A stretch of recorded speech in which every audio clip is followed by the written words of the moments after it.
12 വർഷമായി അവൾ കഷ്ടപ്പെട്ടു.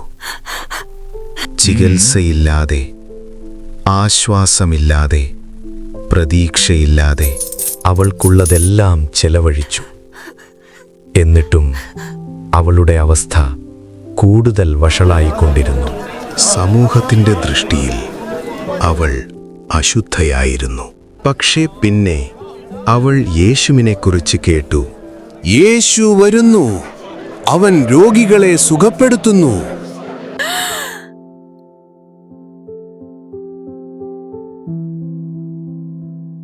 അവന്റെ വസ്ത്രത്തിൽ തൊട്ടാൽ മാത്രം മതി, എനിക്ക് സൗഖ്യം വരും. പക്ഷേ അവന്റെ അടുത്തേക്കെത്തുക എളുപ്പമായിരിക്കില്ല.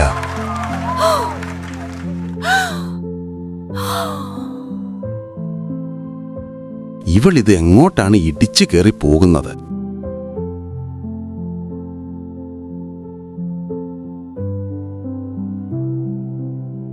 ഒറ്റത്തവണ മാത്രം അവന്റെ വസ്ത്രത്തിന്റെ തുമ്പിലെങ്കിലും എനിക്കൊന്ന് സ്പർശിക്കാൻ സാധിക്കണം.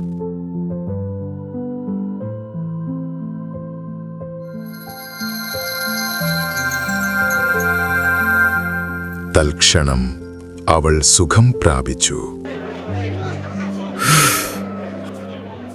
ആരാണെന്നെ സ്പർശിച്ചത്? ഗുരു, ചുറ്റുമുള്ള ഈ തടിച്ച ആൾക്കൂട്ടത്തിൽ നിന്ന് അങ്ങയെ സ്പർശിച്ചതാരാണെന്ന് എങ്ങനെ അറിയാനാണ്? ആരോ എന്നെ തൊട്ടു, എന്നിൽ നിന്ന് ശക്തി പുറപ്പെട്ടതായി ഞാൻ അറിയുന്നു.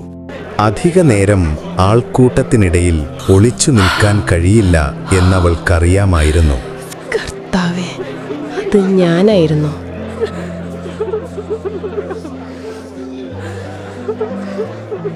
മകളെ, നിർത്തുക. നിന്റെ വിശ്വാസം നിന്നെ സുഖപ്പെടുത്തിയിരിക്കുന്നു. സമാധാനത്തോടെ പോകൂ, ബാധയൊഴിഞ്ഞ് സ്വസ്ഥയായിരിക്കൂ. 12 വർഷത്തെ കഷ്ടതയ്ക്ക് അവളുടെ യേശുവിലുള്ള വിശ്വാസത്താൽ അവസാനമായി. വിശ്വാസത്തിലൂടെ ഒരു ജീവിതം നിശബ്ദമായി പുനഃസ്ഥാപിക്കപ്പെട്ടപ്പോൾ മറ്റൊന്ന് തെന്നിമാറുകയായിരുന്നു. അവന്റെ പേര് യായിറോസ് എന്നായിരുന്നു. ഒരു പള്ളിപ്രമാണി, എല്ലാവരാലും ബഹുമാനിക്കപ്പെട്ട, സമൂഹത്തിൽ സ്വാധീനമുള്ള ഒരാൾ. പക്ഷേ ഇപ്പോൾ അതൊന്നും പ്രസക്തമല്ല. കാരണം അദ്ദേഹത്തിന്റെ മകൾ മരണക്കിടക്കയിലായിരുന്നു. ഓരോ നിമിഷവും പ്രധാനമായിരുന്നപ്പോൾ സഹായിക്കാൻ കഴിയുന്ന ഒരേയൊരു വ്യക്തിയുടെ അടുത്തേക്ക് അവൻ ഓടി. എൻ്റെ കുഞ്ഞുമകൾ മരിക്കുവാണ്. അങ്ങ് ദയവായി എൻ്റെ കൂടെ വന്ന് അവളുടെ മേൽ കൈവയ്ക്കൂ. അവൾ ജീവിക്കട്ടെ. വരൂ, നിന്റെ വീട്ടിലേക്ക് പോകാൻ. നിങ്ങളുടെ മകൾ മരിച്ചു. ഇനി ഗുരുവിനെ ബുദ്ധിമുട്ടിക്കേണ്ടതില്ല.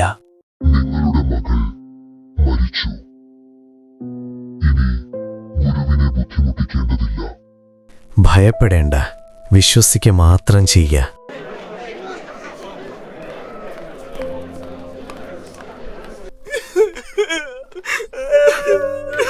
എന്തിനാണ് ഈ ബഹളവും വിലാപവും? കുട്ടി മരിച്ചിട്ടില്ല, ഉറങ്ങുകയാണ്. ഉറങ്ങുകയാണെന്നോ? അവൾ മരിച്ചു എന്ന് ഞങ്ങൾക്കറിയാം. എല്ലാവരും പുറത്തേക്കിഴമ്പും. ബാലേ, എഴുന്നേൽക്ക് എന്ന് ഞാൻ നിന്നോട് കൽപ്പിക്കുന്നു. അവൾക്കെന്തെങ്കിലും കഴിക്കാൻ കൊടുക്ക്. ഒരിക്കൽ ദുഃഖം തളം കെട്ടി നിന്ന ആ വീട്ടിൽ ജീവൻ തിരിച്ചു വന്നിരിക്കുന്നു.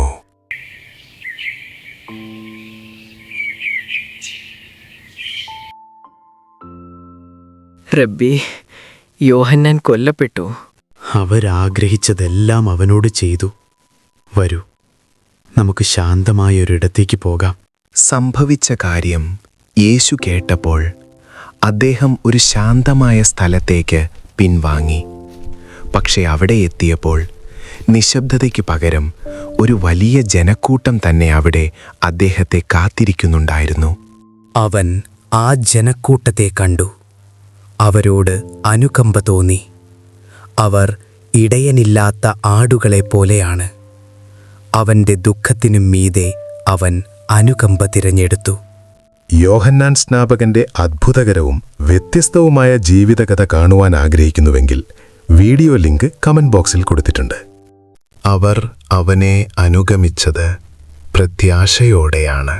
അവൻ അവരെ കണ്ടത് ഒരു ജനക്കൂട്ടമായിട്ടല്ല, മറിച്ച് സഹായം ആവശ്യമുള്ള ആളുകളായിട്ടാണ്. ഈ ജനക്കൂട്ടം തിരിച്ചു പോകുന്നില്ലല്ലോ. നേരം ഒരുപാട് വൈകിയിരിക്കുന്നു. അവരെ പറഞ്ഞയക്കൂ. അവരവർക്കുള്ള ഭക്ഷണം കണ്ടെത്തട്ടെ. അവർ പോകേണ്ട ആവശ്യമില്ല. നിങ്ങൾ അവർക്ക് എന്തെങ്കിലും കഴിക്കാൻ കൊടുക്കൂ. കർത്താവേ, ഞങ്ങളുടെ 8 മാസത്തെ ശമ്പളം കൊണ്ടുപോലും ആയിരക്കണക്കിന് വരുന്ന ഈ ആളുകൾക്കുള്ള ഭക്ഷണം വാങ്ങാൻ തികയില്ല.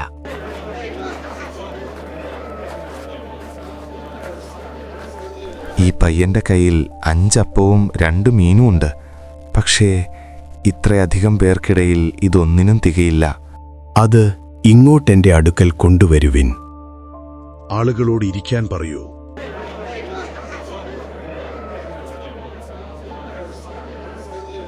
പിതാവേ, ഈ ഭക്ഷണത്തിനായി ഞങ്ങൾ അങ്ങേക്ക് നന്ദി പറയുന്നു. ഇതാ, എല്ലാവർക്കും കൊടുക്ക്. ഭക്ഷണം ഇനിയുമുണ്ട്. എടുക്കൂ. എല്ലാവർക്കും ആവശ്യത്തിലുണ്ട്. അത് തീർന്നു പോകുന്നില്ല.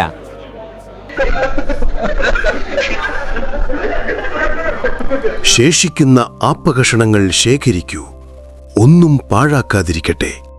അവർ വെറും കൈയോടെ വന്നു, എന്നാൽ ആവശ്യത്തിലധികം അവരോടൊപ്പം തിരിച്ചു കൊണ്ടുപോയി.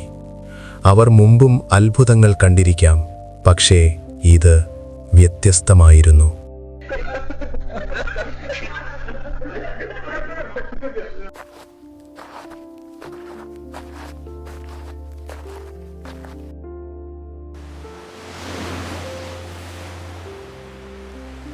ശിഷ്യന്മാർ കടൽ കടക്കുമ്പോൾ യേശു ഏകനായി പ്രാർത്ഥനയിൽ തുടർന്നു.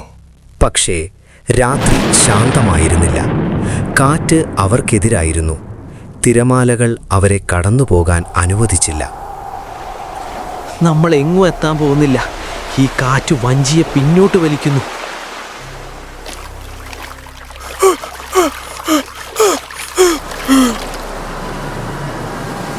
അയ്യോ, ഭൂതം! ധൈര്യമായിരിക്കൂ. ഇത് ഞാൻ തന്നെയാണ്. ആരും പേടിക്കേണ്ട. കർത്താവേ, അത് നീയാണെങ്കിൽ വെള്ളത്തിനു മുകളിൽ കൂടി നിന്റെ അടുക്കളേക്ക് വരാൻ എന്നോട് പറയൂ. പത്രോസേ, എന്റെ അടുക്കലേക്ക് വരൂ.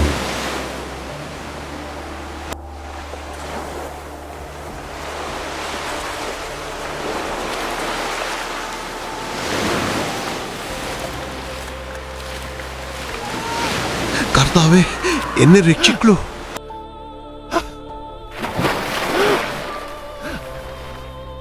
അല്പവിശ്വാസിയെ, നീ എന്തിന് സംശയിച്ചു? സത്യമായും നീ ദൈവപുത്രനാണ്. കടലിൽ വെച്ച് അവർ കണ്ടത് അവരെ കൂടുതൽ ആഴത്തിലുള്ള ഒരു ചോദ്യത്തിലേക്ക് നയിച്ചു. മനുഷ്യപുത്രൻ ആരാണെന്നാണ് ആളുകൾ പറയുന്നത്? ചിലർ യോഹന്നാൻ സ്നാപകനെന്നും മറ്റു ചിലർ ഏലിയാവെന്നും വേറെ ചിലർ ഇരമ്യാവോ പ്രവാചകന്മാരിൽ ഒരുത്തനോ എന്നും പറയുന്നു. പക്ഷേ നിങ്ങളുടെ കാര്യമോ? ഞാൻ ആരാണെന്നാണ് നിങ്ങൾ പറയുന്നത്? നീ ജീവനുള്ള ദൈവത്തിന്റെ പുത്രനായ ക്രിസ്തു. യോനയുടെ മകനായ ശിമോനെ, നീ ഭാഗ്യവാൻ.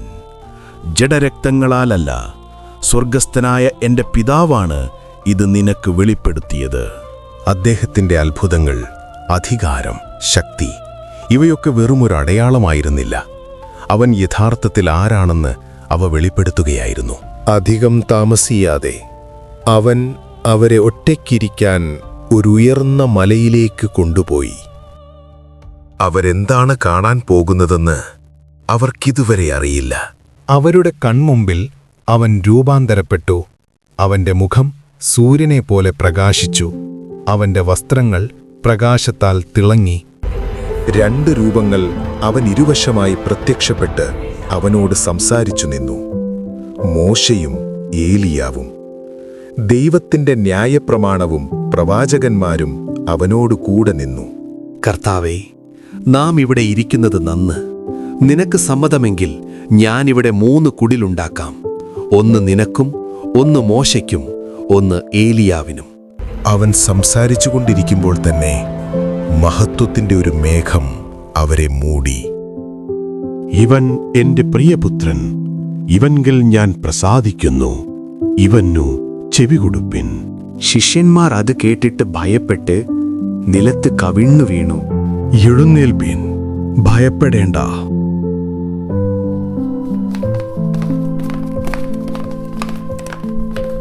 മനുഷ്യപുത്രൻ മരിച്ചവരുടെ ഇടയിൽ നിന്ന് ഉയർത്തെഴുന്നേൽക്കും വരെ ഈ ദർശനം ആരോടും പറയരുത്. എന്നാൽ ഏലിയാവ് ആദ്യം വരുമെന്ന് ശാസ്ത്രിമാർ പറയുന്നത് എന്തുകൊണ്ടാണ്? ശരിയാണ്, ഏലിയാവ് വന്ന് സകലവും യഥാസ്ഥാനത്താക്കും. ഏലിയാവ് വന്നു കഴിഞ്ഞു. എങ്കിലും അവരവനെ തിരിച്ചറിയാതെ തങ്ങൾക്ക് തോന്നിയതെല്ലാം അവനോട് ചെയ്തു. അവണ്ണം മനുഷ്യപുത്രനും അവരാൽ കഷ്ടപ്പെടുവാനുണ്ട്. അവൻ യോഹന്നാൻ സ്നാപകനെക്കുറിച്ചാണ് തങ്ങളോട് പറഞ്ഞതെന്ന് ശിഷ്യന്മാർ ഗ്രഹിച്ചു. അവൻ യഥാർത്ഥത്തിൽ ആരാണെന്ന് അവർ മനസ്സിലാക്കാൻ തുടങ്ങിയിരിക്കുന്നു. മുന്നോട്ടുള്ള യാത്ര അവരെ യേശുവിന്റെ ജീവിതകഥയുടെ അവസാന അധ്യായത്തിലേക്ക് നയിക്കും.